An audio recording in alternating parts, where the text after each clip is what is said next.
Most people will never know what this life costs. Not the training, not the missions, not what it does to the man who lives it. This is your life, from the day you sign the papers, to the day you sit on a porch and try to understand what it all meant. Level 1. You are 19 years old. You sign the papers at a strip mall recruiter's office. The man across the desk shakes your hand and smiles like you just won something. You don't know what you won yet. You think you're ready. You watched every war movie ever made. You ran every morning before school. You did push-ups in your bedroom at midnight. You are not ready. Fort Benning hits you like a wall. They shave your head in the first hour. A drill sergeant stands 3 inches from your face and tells you that you are nothing. You believe him. For 10 weeks you run, shoot, march, and suffer. You graduate. Your mother cries at the ceremony. You feel proud for exactly 1 hour. Then they send you to airborne school. 3 weeks of jumping out of airplanes. Your first jump, you can barely breathe. The jump master shoves you out the door. You fall through 1,200 feet of open air before the parachute opens. You land hard. You survive. You earn your wings. You are still not a Green Beret. Not even close. You are just a paratrooper with silver wings and a lot left to prove.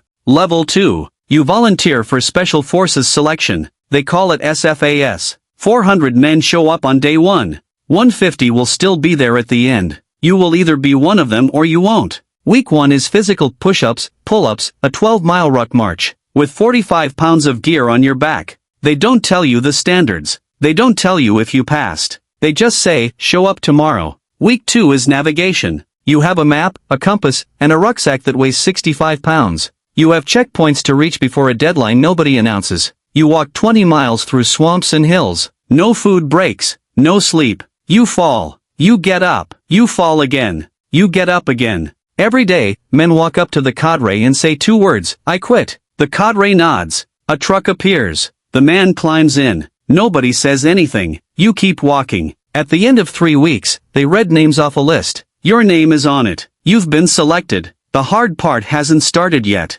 Level 3. You learn to move through terrain without being seen. You learn every firearm made in the last 100 years. American, Russian, Chinese, Belgian. You fire thousands of rounds. Your shoulder bruises black and then purple and then numb. Then comes language school. You're assigned Arabic. 6 months. 8 hours a day in a classroom. 8 more hours of homework every night. Most candidates fail this phase. You don't. You're inserted into a simulated country called Pineland. Your mission: train and lead a guerrilla force against an oppressive government. The locals are civilian volunteers who've been doing this for years. They argue with you. They test you. They try to make you fail. You earn their trust anyway. At the end, you pass. They put a green beret on your head in a small ceremony. Your mother cries again. This time, so do you. But the beret is just a piece of wool. What it represents is everything. De oppresso liber, to free the oppressed. You will go places most people will never hear about. Level 4. Your first deployment is Iraq. You're assigned to train a platoon of local soldiers. Some of them are eager young men who want to serve their country. Some are veterans who've survived 3 wars. Some are informants working for the other side. You don't know which is which. You train them anyway. At night, your team raids houses. You kick in doors. You move through dark rooms with flashlights mounted on your rifle. You find weapons. You find families who are terrified. You apologize and leave. You also find bad men. Some of them don't want to be captured. You do what you have to do. Your first firefight lasts 30 seconds. It feels like 30 minutes. Your team leader takes a round through his shoulder. You drag him behind cover. You treat the wound with your bare hands and your training. He survives. 3 of the soldiers you trained disappear one night with their weapons. They show up a week later fighting for the other side. You spend Christmas in a plywood hut. Your mother sent cookies that arrived smashed. You eat the crumbs. You call her on a satellite phone for 3 minutes. She asks if you're safe. You tell her everything is fine. You hang up. Mortars land 2 miles away. Nothing is fine.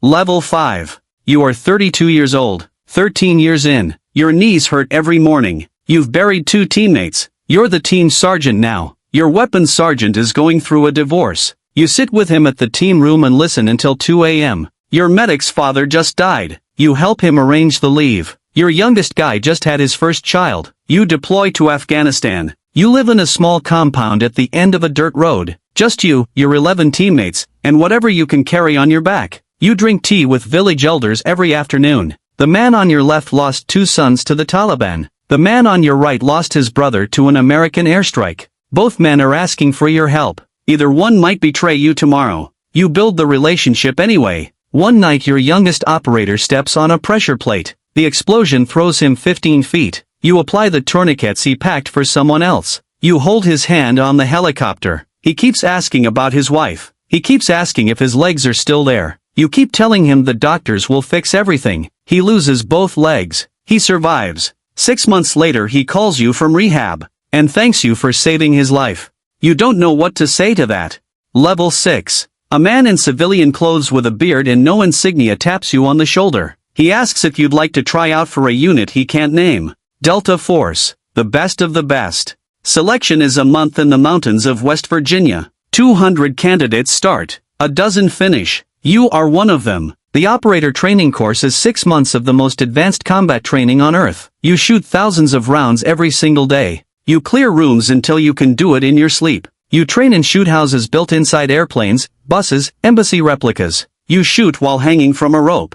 You shoot in complete darkness using night vision that costs $60,000 a pair. Your first mission is classified. It will be classified for the rest of your life. You fly somewhere. You do something. You come back. You can't tell your wife where you went. She stopped asking years ago. You operate in countries most people can't find on a map. You take down a bomb maker in a compound outside Mogadishu.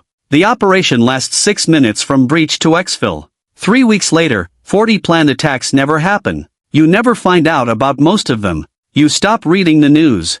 Level 7. You retired last year. The ceremony was small. A conference room, a few officers, your family. The Secretary of Defense sent a letter. You put it in a drawer. You moved to a house in North Carolina. It has a porch. You sit on it every morning with a coffee and watch the sun come up. You haven't watched a sunrise in peace in 30 years. You are 55. Your hands shake a little. You walk with a slight limp from an injury in Mosul you never got fixed. Your daughter has a daughter now. A toddler. The little girl runs to you when you visit and calls you granddad. You pick her up. You feel something unlock in your chest that you didn't know still existed. You look at your medals sometimes. They live in a shadow box in the closet. Silver star. Bronze stars with V, purple hearts.